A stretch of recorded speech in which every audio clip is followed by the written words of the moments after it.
This video is sponsored by Squarespace. Well, I say I'm a photographer. That's it. Nothing much more than that. What I've always felt that I'm interested in is documenting the way we live. People living in situations that interest me. And I bring the same approach to whether it's my own personal work or whether I'm doing assignments. It's the people who I'm photographing and the way they're living is what interests me.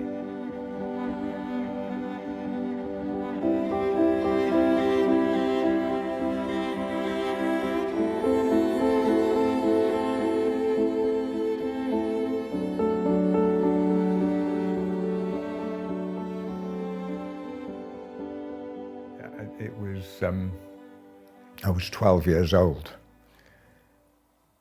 and I was at a mate's house and it was raining and we didn't know what to do.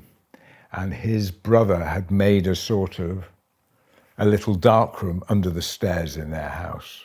And it was a contact printing thing. We made a contact print from a 127 negative, I can't remember what it was, and it was just magic. Seeing the print emerge in the developer was magic. And then when I was at college, this is also quite an important thing. Mark Reboux came to visit us. Mark Reboux was, probably one of my most influential photographers. At that point, he talked about work he'd done in Vietnam, which were quite lyrical pictures in the north, in Hanoi and what have you, which were not pictures of blood and guts. And of course, nobody wanted to publish his pictures because they were not of the war. But what they did was humanize the North Vietnamese, which were not humanized in the media generally. And that for me was quite important, that you could photograph conflict or conflicted situations in a very humane way. And that's the issue that's kind of interested me, is people live and suffer in conflicted situations, but you don't necessarily have to show the manifestation of conflict. After I'd been traveling, I worked on the ambulances. I was doing patient transport, and it was mostly disabled people and elderly people. In some of the streets in Everton, in Liverpool, I went to it was elderly people living in desperate situations. And then once I'd gone to college, I then went back to those streets with my camera. I felt something for their poverty, and I didn't want to highlight the poverty, if you like. So what I was trying to do was make a dignified portrait of people in a quite an extreme situation. So in 2024, Bluecoat published this. This was then. It's pictures from 1973 to 2001. They're quite important dates in a way. 1973 was the oil crisis related to the 1973 war. And the consequences of that were we had a 3-day week and living under candlelight. The last pictures were taken in Bradford in 2001 as a response to 9/11. It is not relating life in a way between those two dates, but it is. It's not chronological, it's not put together as a narrative.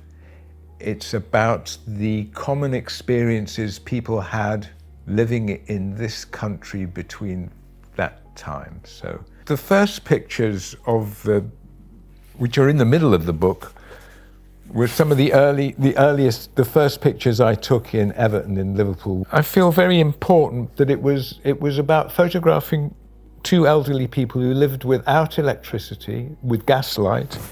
But there's lots of information in this picture. There's the candles on the range. There's the range, there's the kettle on the range, there's the threadbare armchairs, there's the cutlery up here. But they're formally posed, and I like the formal composition. There's another picture which is comes in the middle of the book, which is something that I discovered long after the picture of a young lad in Belfast. It was taken in Ardoyne, which is a very strongly nationalist area, surrounded on all sides by hostile loyalist communities. Somebody was moving out, he was helping them move out, he was loading a lorry. We gave each other a look, to say, can I make a portrait? He said yes. The way his hand was resting on something kind of mirrored the shape of the streets and the mountain behind it. He was just a slightly frail and vulnerable, dare I even say, weedy-looking boy. He had a drooping eye, he had freckles, he had a vulnerability, but he had a confidence. And all those things kind of made it interesting. Many years later, on the news, I seen there'd been a huge bomb in the Shankill Road in Fitzell's fish and chip shop. 9 people died in that blast, and I think 50-something were injured. And the consequences of that bomb, it was an IRA bomb, the bomber died. The consequences were huge. There were all sorts of retaliatory attacks with innocent Catholics shot up. I think there was a massacre at Graysall with eight killed in a pub. It was horrible. Anyway, I see a picture of the bomber who planted the bomb, who died, and it was this lad.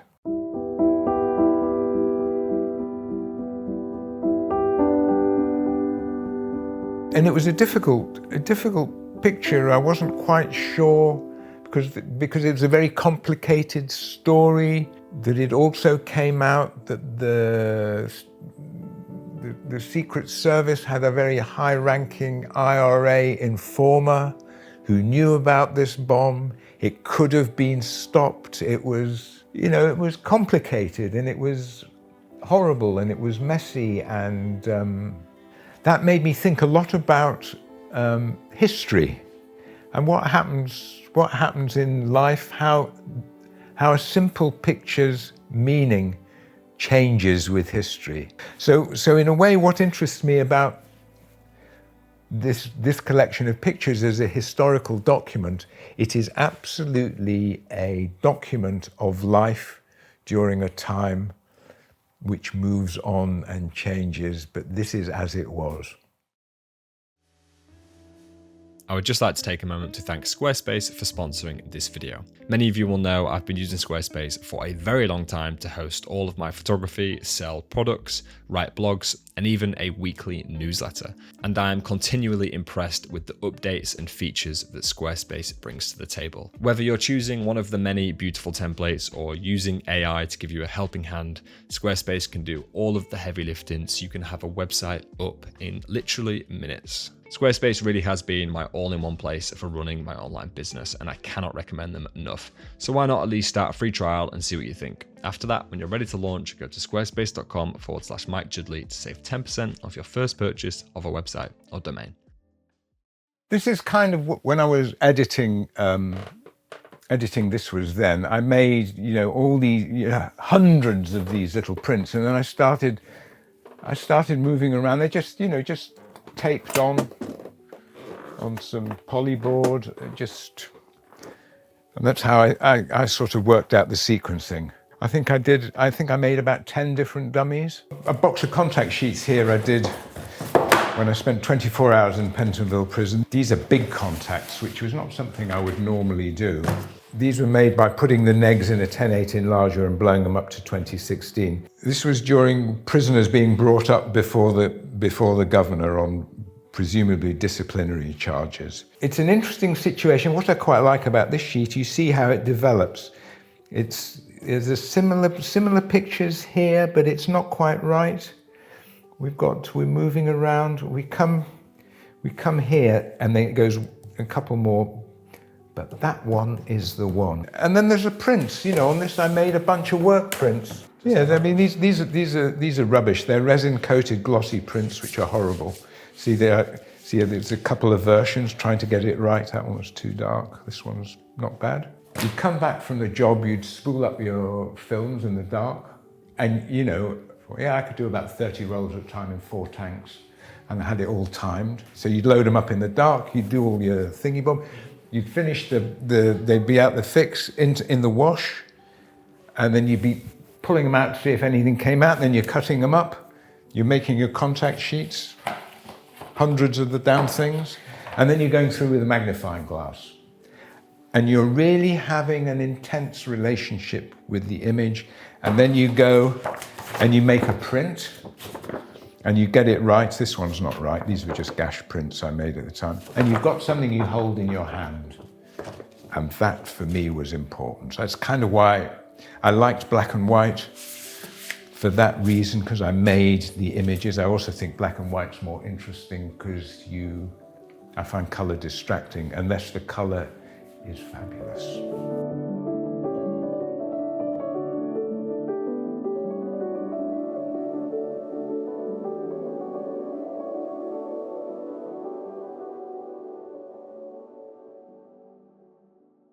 A group of us photographers who worked on the street covering social issues, and we got together. There was myself, Barry Lewis, Mike Goldwater, John Sturrock, Laurie Sparham, Judah Passow, Steve Bembo, Chris Davis. There was a picture editor on Now magazine called Martin Slavin, and we made an agency. Martin became the editor, and the rest of us, we pooled our resources, but we worked together, we supported each other, we sold our work. For example, Mike Goldwater at that point was working solidly in Central America. He would send his film back, we would sell it to this one, that one, the other one.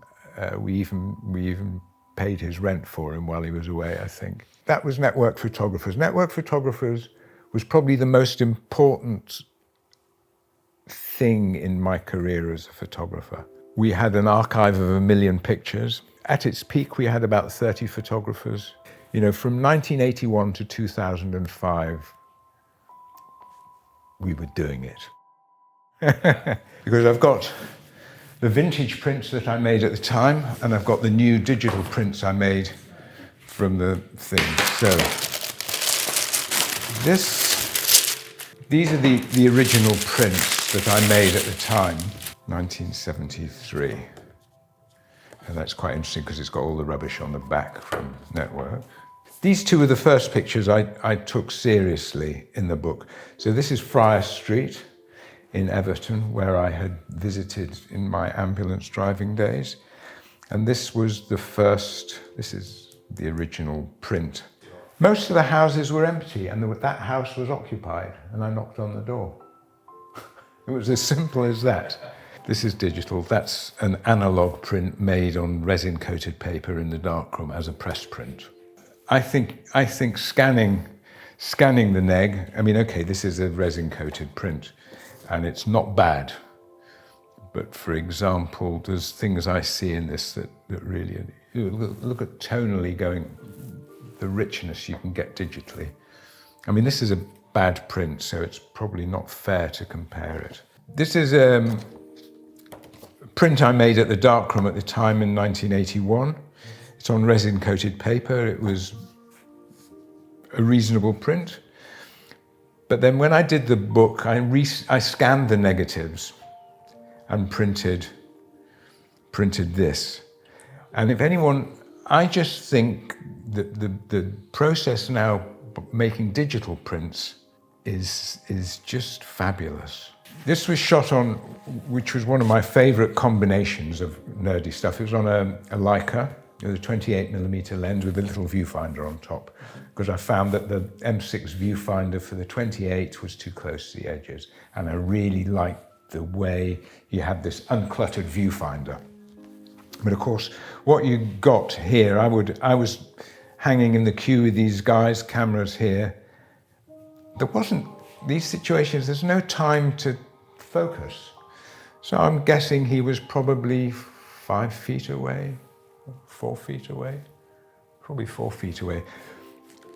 You just look down on the lens, you put 4 feet up through the little viewfinder at top, but you get parallax, which takes the bit of the top of the head off, but it bloody works because of that.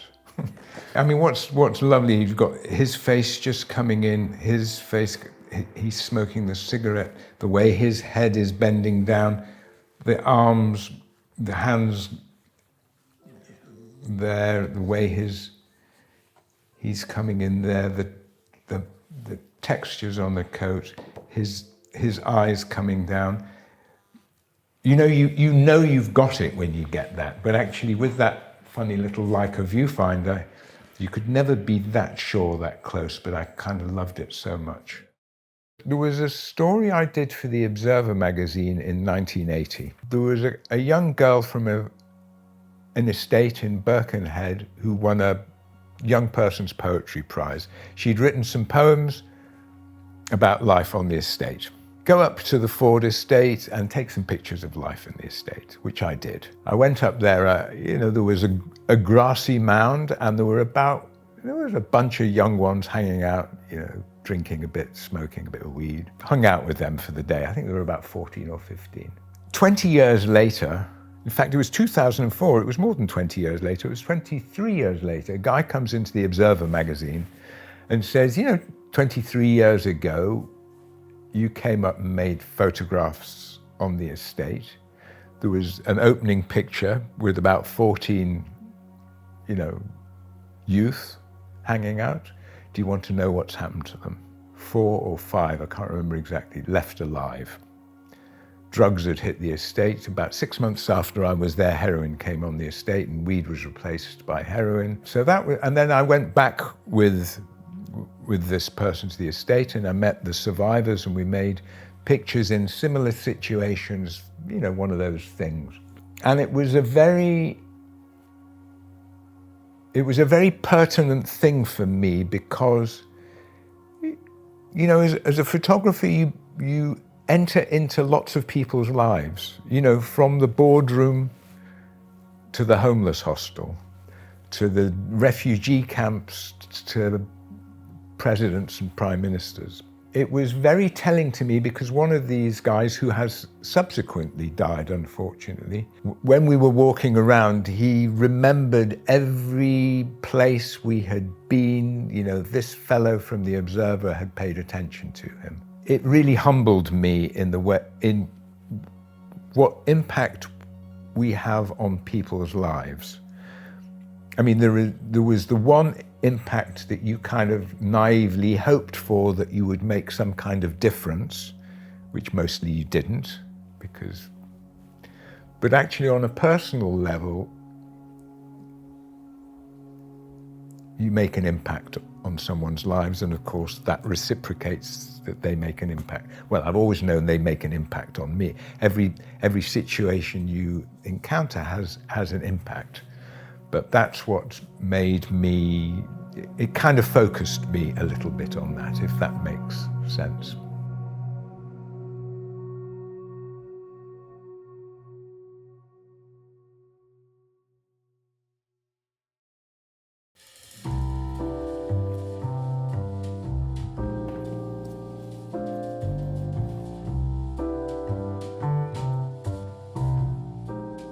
I'm going to show Mark Reboux first of all, because Mark Reboux was a kind of starting point for me. So many of his pictures that are just so delightfully charming. It's so poetic, it's so funny, it's so delightful, it's so much about a worker. I'm not sure what she's doing here. She's got a piece of thread, but there's something about her look, the old lady's look. It's just beautiful. The way his hand is, the shape of his hand, this one asleep with a chicken and a dog. I mean, these were quite important. These were pictures from Hanoi in Vietnam during the war. And when he said, about photographing in war without the blood and guts. But you've got hints here. You've got the way his arms are folded, the legs coming down, the cigarettes. It's just beautiful. She's drinking her tea or coffee. There's a baby coming in. There's so many things. This person caught between the trees. That's, for me, that's magic, and it's so soft and so gentle and so. But these were the enemy in Vietnam at that time. That's what I think's really fantastic. This is my favourite picture of all time. It looks like it's a train, but it may be in a coffee shop. I don't know what it is. You know, the old boy talking to the girl. It's just lovely. He was a contemporary of Cartier-Bresson. I think he was brought into Magnum by Bresson. You know, this is as good as it gets for political protest. I mean, it's just fantastic. Fabio Ponzio this is a recent find for me. This picture is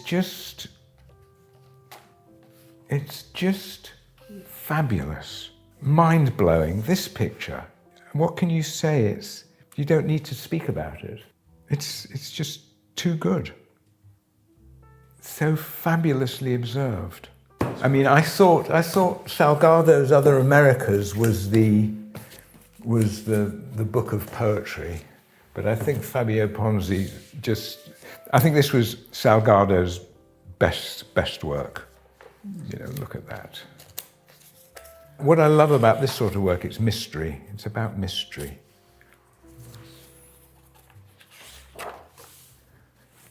It's too good. Going on a different thing, you know, colour. Like I was saying before with colour, unless the colour is really fabulous, give me black and white. But Harry Gruillart's colour is just mesmerising for me. It's just exquisite. Because of course what these women are doing is hiding from being photographed. But how wonderful, what a wonderful moment. Sometimes when people don't want to be photographed when you're quick, you get it. They're breathtakingly beautiful. But in this country, I'm not seduced by the dull, flat light. This was an important book for me. Conversations with the Dead by Danny Lyon. It's powerful work.